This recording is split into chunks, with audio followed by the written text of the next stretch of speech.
Hello everyone, स्वागत है आप सभी का आज के हमारे सेशन में। बच्चों, मेरा नाम है Ujjwala and I am here today to teach you all the chapter called justice. And आज हमारे चैप्टर का है the last lecture. So will be completing this chapter today and will be studying about John Rawls theory of justice, जो कि हमने last class में हल्की सी शुरू करी थी। वेल ऑफ इग्नोरेंस के बारे में पढ़ा था। Will be continuing that. और उसके बाद बच्चों हम लोग देखेंगे कि सामाजिक न्याय प्रोवाइड करने के लिए, सोशल जस्टिस प्रोवाइड करने के लिए क्या करना चाहिए। Should the government play a role in it और shouldn't it, and what should be done.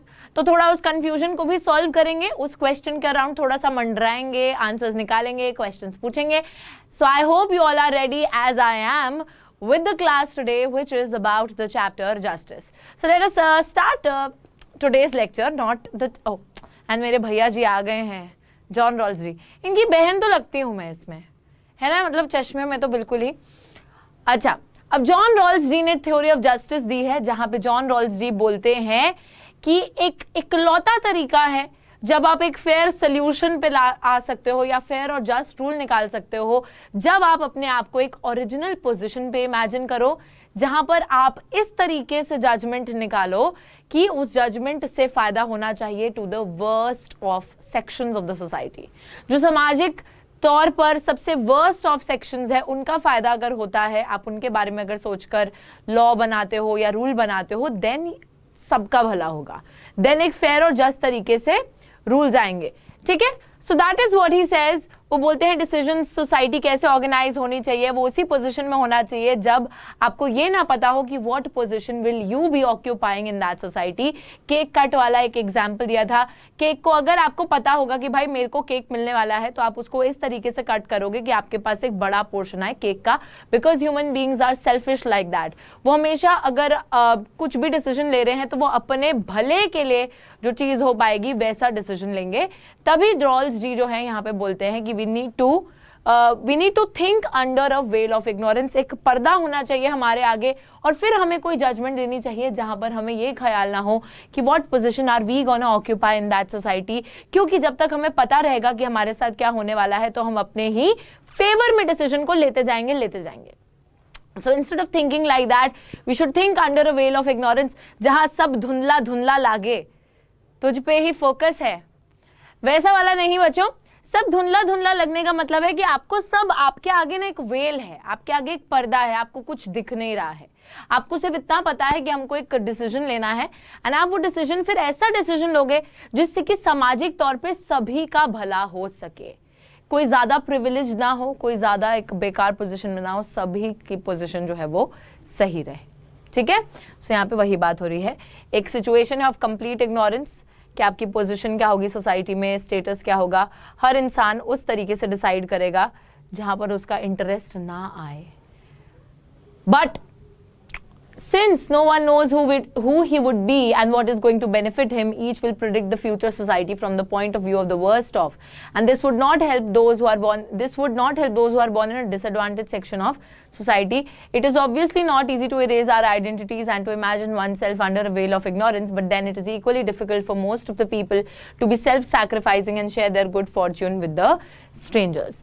Obviously बच्चों, if आप समाज के अंदर एक अच्छी पोजीशन पर हो, अच्छी पोजीशन का मतलब है कि आप एक प्रिविलेज्ड सेक्शन से आते हो, जहां पे आपके पास पैसा है, रिसोर्सेज हैं, पावर है।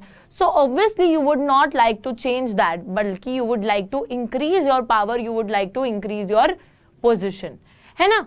तो आप अगर ऐसे ही डिसीजन लेते रहे, आप कभी भी एक सही डिसीजन नहीं ले पाओगे। आप एक ऐसा डिसीजन नहीं ले पाओगे जहां पे सामाजिक तौर पे सभी का भला हो रहा हो। लेकिन जब आप वेल ऑफ इग्नोरेंस के अंडर डिसीजन को लेंगे, then you will be taking the decision from the point of view of the worst of लोगों के पॉइंट ऑफ व्यू के हिसाब से आप अपना डिसीजन भी लोगे।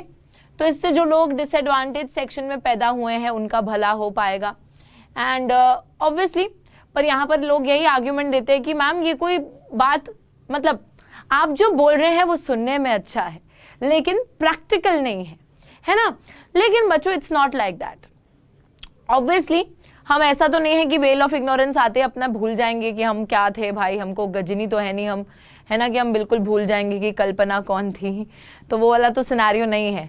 हम अपने आप को इतना तो भूल नहीं सकते हैं, लेकिन अगर हम वेल ऑफ इग्नोरेंस के अंडर नहीं रहे तो हम कभी भी वो सेल्फ सैक्रिफाइसिंग नेचर के नहीं बनेंगे। भगवान थोड़ी ना है, ये थोड़ी कहेंगे कि भाई हाँ हाँ गरीबों में बांट दो चीज़ों को, नहीं, हम कभी वो सेल्फ सैक्रिफाइसिंग नेचर का इंसान बन ही नहीं पाएंगे। और हम कभी भी ये तैयार नहीं होंगे कि हम अपनी गुड फॉर्च्यून को लोगों में बांट दें। Never, we will never do that, because that's how we are. हम अच्छे लोग हैं ही नहीं, सब अपना भला पहले सोचते हैं, दूसरों का बाद में, राइट? चलिए, तो लेकिन क्या करें फिर? अब ऑब्वियसली बच्चों जस्टिस की मूरत आपने देखी होगी। अगर जस्टिस की मूरत कुछ इस प्रकार हो कि उसको सब दिख रहा है, आंख से ऐसे उठा के देख रही है, तो she can do favouritism. Oh okay, so she can do favouritism. लेकिन हमें बच्चों इस मूरत की तरह बनना है न्याय की, जहां पर हमारी आंखों पे पट्टी है, हमारे आगे कौन है हमें पता नहीं है। सिंपल सी बात है बच्चों, veil of ignorance. You have to like not take into account that who is sitting in front of you. हो सकता है कि एक आपका करीबी दोस्त है और साथ ही में एक दूसरा व्यक्ति आया है न्याय लेने के लिए आपसे, एंड अगर आपको पता है कि वो आपका दोस्त है, अगर आप उस रिलेशन से उस पर्टिकुलर चीज को देख रहे हो, हाँ, तो आप हमेशा अपने दोस्त की साइड लोगे, right? Because that is your friend. आप लोग ढंग से कभी न्याय कर ही नहीं पाओगे। तभी बोला जाता है कि जब भी न्याय किया जाना चाहिए तो वो आंखों के आगे एक पट्टी बांध के किया जाना चाहिए, जब आपको ये नहीं पता है कि कौन आपके सामने है, किसको आपको न्याय देना है। You should always be a little like you should always see what is right and wrong, and not like you should not decide what is right and wrong after seeing who is in front of you. सही और गलत का चुनाव करना है बिना ये देखे कि आपके सामने कौन है, बिकॉज नहीं तो हम फेवरेटिज्म कर लेंगे ना, नहीं तो हम गलत जजमेंट दे देंगे। इसी वजह से हमेशा एक आंखों के आगे पर्दा होना चाहिए, ताकि हम लोग बिना देखे सिर्फ जो सही है उसका साथ दे, जो गलत है उसका साथ ना दे। आई होप क्लियर है ना चीज, है ना? It is clear. आगे देखिए, The merit of the veil of ignorance position is that it expects people to just be in their usual rational selves. They are expected to think for themselves, choose what they regard to be in their interest. Rawls therefore argues that rational thinking, not morality, could lead us to be fair and judge impartially regarding how to distribute the benefits and burdens of a society. तो Rawls कहते हैं कि हाँ, ये मुश्किल है कि आप अपनी आइडेंटिटी को भुला जाओ, आप जो है सब भूल जाओ कि क्या है और आप एक सही डिसीजन लो। यहाँ पर सही तरीका यही रहेगा कि आप ना रैशनल तरीके से सोचो, एक सही समझदार व्यक्ति की तरह सोचो, ना कि मोरालिटी मत लेकर आओ कि क्या सही क्या करना है गलत क्या नहीं। रैशनल बनना है हमको, ताकि हम ये जज कर सके कि क्या सही है क्या गलत है, उसके बीच में हम चुन सकें।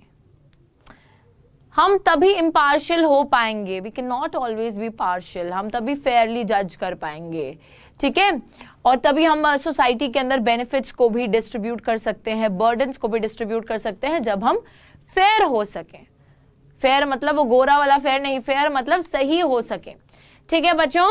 एंड इम्पार्शियल हो सके, that is the way to go. तो रॉल्स के हिसाब से one should be rational not moral. आपको नैतिकता लेके नहीं चलना है कि हाँ हाँ हमारे तो माँ बाप ने हमको ये सिखाया, उसके हिसाब से ये सही है वो गलत है, नहीं, रैशनल तरीके से चलना है, रैशनैलिटी आनी चाहिए, ठीक है बच्चों? Not morality, that is what is going to happen. Now this was John Rawls idea, जहां पर उन्होंने वेल ऑफ इग्नोरेंस की बात करी है, and I think that everyone is clear about that idea, है ना? सो अब हम बात करते हैं सोशल जस्टिस के बारे में। परसुइंग सोशल जस्टिस, सामाजिक न्याय कैसे आएगा? कैसे आएगा सामाजिक न्याय? So if in a society deep and persistent divisions exist between those who enjoy greater wealth and property and the power which goes with such ownership and those who are excluded and deprived, we would say that social justice is lacking. Justice does not require absolute equality and sameness in the way in which people live. बच्चों ये तो फिर वही argument आ गया कि ऐसा नहीं होगा कि सारे लोग जो हैं अगर इक्वल हो जाएंगे तो वो है जस्टिस।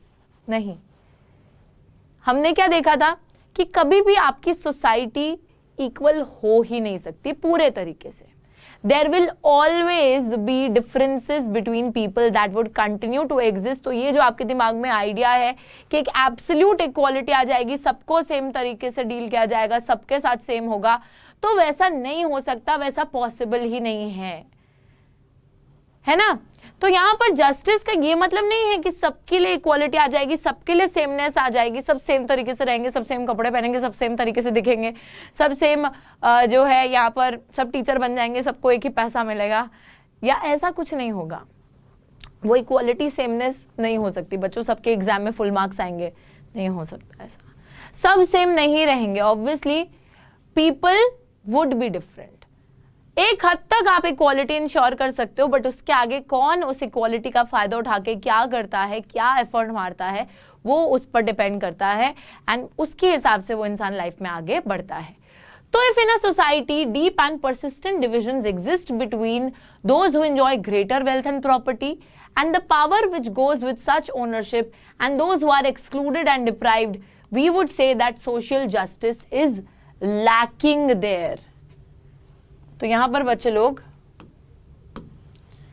बोला जा रहा है कि अगर एक ऐसा समाज है जहां पे कुछ लोगों के पास बहुत वेल्थ है, बहुत पावर है, और कुछ ऐसे लोग हैं जिनके पास वो वेल्थ और पावर नहीं है, तो हम बोलेंगे कि ये ऐसा एक समाज है जहां पे सामाजिक न्याय नहीं है।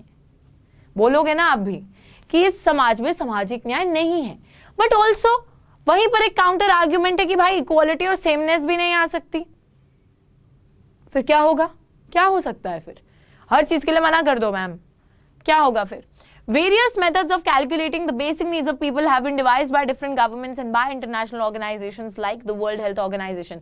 तो बहुत से अलग अलग देशों की सरकारों ने और कुछ इंटरनेशनल ऑर्गेनाइजेशन जैसे कि वर्ल्ड हेल्थ ऑर्गेनाइजेशन ने बच्चों ये कैलकुलेट करा है कि इक्वालिटी एक जगह तक होनी चाहिए, और वो है कि everyone should be equal when it comes to fulfilling the basic needs of an individual. क्या है बेसिक नीड? आईपैड दिलवा दो? हाँ, क्या है बेसिक नीड? हमको मर्सिडीज दिलवा दो? नहीं बच्चों, ये सब एक्स्ट्रावेगेंट लग्जूरियस खर्चे हैं। बेसिक नीड तक ना सब इक्वल होने चाहिए। यानी कि जब हम रोटी, कपड़ा, मकान की बात करते हैं, जो कि हर इंसान की बेसिक रिक्वायरमेंट्स होती हैं, तो जब ये हमारी इंटरनेशनल ऑर्गेनाइजेशंस और अलग अलग वर्ल्ड की गवर्नमेंट्स है, वो ये डिसाइड करा उन्होंने कि हर व्यक्ति जो है ना उसके पास एटलीस्ट इतने रिसोर्सेज होने चाहिए कि वो व्यक्ति अपने बेसिक नीड्स को पूरा कर सके। That is equality. मतलब आपके देश में कोई ऐसा व्यक्ति नहीं होना चाहिए कि जिसके पास जो खाने के लिए पैसा नहीं है और वो भूखे पेट सो जाता है। That is inequality obviously. But अगर आपके देश में सारे लोग जो हैं, जितने भी लोग रह रहे हैं, वो अपनी बेसिक नीड्स को पूरा कर पा रहे हैं, that means that we live in an equal society. That is true equality. ये इक्वालिटी नहीं होगी कि सबके घर में एक मर्सिडीज खड़ी है, सब जो है 5 स्टार होटल से डेली खाना खाते हैं। That is not equality. Those kind of differences would always exist. हो सकता है कोई इंसान मेरे से ज्यादा कमा रहा है, कोई इंसान मेरे से कम कमा रहा है, कोई मेरे से बहुत ज्यादा कमा रहा है। सो वो टाइप के डिफरेंसेस एग्जिस्ट करते ही रहेंगे समाज में, उनको आप कभी खत्म नहीं कर सकते। But the kind of equality that we want is that लोग जो है बच्चों अपनी बेसिक नीड्स को पूरा कर सकें। It's very very very very important. Providing people with their basic needs is considered to be one of the responsibilities of a democratic government. तो लोगों को उनकी बेसिक जरूरतें प्रोवाइड करना एक डेमोक्रेटिक गवर्नमेंट का काम है। लोगों को उनकी बेसिक नीड्स प्रोवाइड करना is the responsibility of democratic government. However, providing such basic conditions of life to all citizens may pose a heavy burden on the governments, particularly in countries like India which have a large number of poor people. बच्चों, ये तो हम लोग मानते हैं कि एक लोकतांत्रिक सरकार का ये फर्ज बनता है कि वो अपने देश में जितने भी लोग रह रहे हैं उनको ये बेसिक नेसेसिटीज प्रोवाइड कर सके। But just think a little practically, और थोड़ा जो है रियलिटी में आओ। आप लोगों को पता चलेगा कि इंडिया जैसा जो देश है जहां पर बहुत ज्यादा गरीब लोग रहते हैं, तो सरकार के लिए भी ये इकोनॉमिकली फीजिबल नहीं है कि वो इतने सारे गरीब लोगों को ये सारी बेसिक फैसिलिटीज प्रोवाइड करवा सके। It is a difficult task because there are a lot of poor people, lot of poverty which is persisting in India. In India, different approaches being supported by different political groups who debate the relative merits of different schemes for helping marginalized sections of the population, such as the rural or the urban poor. तो अलग अलग political groups है India के अंदर जो यही discussion debate करते रहते हैं कि किस तरीके से हमें अपने रिसोर्सेज को एलोकेट करना चाहिए, कि हमारी जो सरकार है वो हमारे ये जितने भी गरीब लोग हैं, चाहे वो ग्रामीण क्षेत्र में रहते हैं या फिर वो शहरों में रहते हैं, इन सारे ही गरीब लोगों को कैसे जो है सरकार प्रोवाइड कर सकती है basic resources. There is a debate that is going on. There are discussions that are going on wherein people are different political groups are trying to decide कि what should be done, what can be done इन लोगों को social justice दिलवाने के लिए. आगे देखिए, तो यहाँ पर वही बात आती है कि फ्री मार्केट होनी चाहिए या स्टेट इंटरवेंशन होनी चाहिए. जो आपकी मार्केट है वो फ्री मार्केट होनी चाहिए, एकदम खुल्लम खुल्ला सब चल रहे हैं, बायर सेलर के बीच में कोई रिस्ट्रिक्शन नहीं, या फिर क्या वहां पे हल्का सा स्टेट इंटरवेंशन भी होना चाहिए कि जो सरकार है वो भी आके इंटरफेयर कर रही है, बता रही है कि क्या करना चाहिए क्या नहीं करना चाहिए और रेगुलेट कर रही है मार्केट को. तो what should be the case. Now यहां पर we'll talk about the supporters of free market. Free market के जो सपोर्टर्स हैं वो क्या बोलते हैं, क्या आर्ग्यूमेंट्स पेश करते हैं, तो जरा उनकी भी बात कर लेते हैं. Supporters of the free market believe that if markets are left free of state interference, the sum of the market transactions would ensure overall a just distribution of benefits and duties in society. देखिए बच्चों, तो कुछ supporters ये बोलते हैं, जो free market के supporters है वो बोलते हैं कि अगर मार्केट को खुला छोड़ दिया जाए, जहां पे बायर और सेलर जो है, बायर का जो मन कर रहा है वो खरीद रहे हैं, सेलर का जो मन कर रहा है वो प्रोड्यूस करे जा रहे हैं, बेच रहे हैं, बिल्कुल कोई गवर्नमेंट का इंटरफेरेंस नहीं रहेगा, तो जितनी भी ट्रांजैक्शंस होंगी, खरीदना बेचना, जो खरीदी और बिक्री होगी सामान की, उससे ना कहीं अल्टीमेटली जो आपका समाज है, जो सोसाइटी है, वो वहां पर एक जस्ट डिस्ट्रीब्यूशन हो ही जाएगा. वहां पर एक न्यायपूर्वक तरीके से गुड्स और चीजें जो है वो बढ़ ही जाएंगी. तो पहली तो आर्ग्यूमेंट ये देते हैं. लेकिन ऐसा जरूरी नहीं है कि सारे फ्री मार्केट के सपोर्टर्स जो हैं वो यही बोलते हैं कि अनरेगुलेटेड मार्केट्स होने चाहिए. Many would be willing to accept certain restrictions. For instance, states could step in to ensure a basic minimum standard of living to all the people so that they are able to compete on equal terms. One of the arguments put forward in favor of market distributions is that it gives us more choices. But you always think of it as like a race. एक race में भागना है, लेकिन उस भागने के लिए अगर सपोज कोई इंसान व्हील चेयर पे है, ठीक है, कोई सपोज इंसान बहुत तेज भाग सकता है, ठीक है, बट व्हील चेयर वाला जो इंसान है बच्चों, ऑब्वियसली उसको कुछ तो स्पेशल ट्रीटमेंट मिलनी चाहिए ना, कि वो भी सबके साथ बराबर तरीके से compete कर सके. वो अपने पैरों पे खड़े होकर भाग नहीं सकते बाकी लोगों के साथ. तो यहाँ पर इट इज आवर रिस्पॉन्सिबिलिटी कि उस व्यक्ति को भी एक तरीके से उतनी अपॉर्चुनिटी प्रोवाइड की जाए, थोड़ा सा स्पेशल प्रोविजंस प्रोवाइड करी जाए, ताकि वो व्यक्ति भी दूसरे जो लोग भाग सकते हैं उनके साथ इक्वल बराबर लेवल पे आ सके. अगर हम उसको वो स्पेशल प्रोविजन नहीं प्रोवाइड करा रहे हैं, that means that we are not promoting equality. हम लोग गलत कर रहे हैं. तभी यहाँ पे बहुत ज्यादा जरूरी होता है कि अगर आप किसी को भी, इन लोगों को सबको आप रेस में भगा रहे हो, रेस में यार कोई फर्स्ट भी आएगा, कोई सेकंड भी आएगा, कोई लास्ट भी आएगा, हम वो नहीं कह रहे हैं, वो सबके अपने एफर्ट से होगा. बट एटलीस्ट जब रेस शुरू नहीं हो रही है उससे पहले सबके पास सबको एक इक्वल तरीके से तो उस रेस में भागने का मौका मिलना चाहिए ना. और अगर कोई नहीं भाग सकता है तो उसको कुछ ना कुछ स्पेशल प्रोविजन तो मिलनी चाहिए, है कि नहीं. यहाँ वही बात होती है. सो यहाँ पर बोला जाता है कि फ्री मार्केट सपोर्टर्स बोलते हैं कि ऐसा नहीं, जरूरी नहीं है कि हम बस फ्री मार्केट की बात करते हैं, हम कुछ रिस्ट्रिक्शंस फिर भी एक्सेप्ट करेंगे. जैसे कि जो हमारी सरकार है, जो स्टेट है, वो स्टेप इन कर सकते हैं, they can come in and they can ensure a basic standard of living for all the people, ताकि वो सारे लोग एक इक्वल टर्म्स पे, एक इक्वल लेवल पर कंपीट कर सके एक दूसरे के साथ. One of the arguments put forward in favor of market distribution is that it gives us more choices. एक और फ्री मार्केट के सपोर्टर्स ये बोलते हैं कि अगर आप प्राइवेट इंडिविजुअल्स के हाथ में पावर दे दोगे, बाइंग सेलिंग एंड ऑल सब हो रही है, फ्रीडम मिल रही है स्टेट इंटरवेंशन से, तो उस केस के अंदर हमें जो चॉइसेस हैं वो भी ज्यादा मिलेंगी, चॉइस भी ज्यादा मिलेगी. All right, okay. Then another argument often heard in defense of free markets and private enterprise is that the quality of services they provide is often superior to that provided in the government institutions.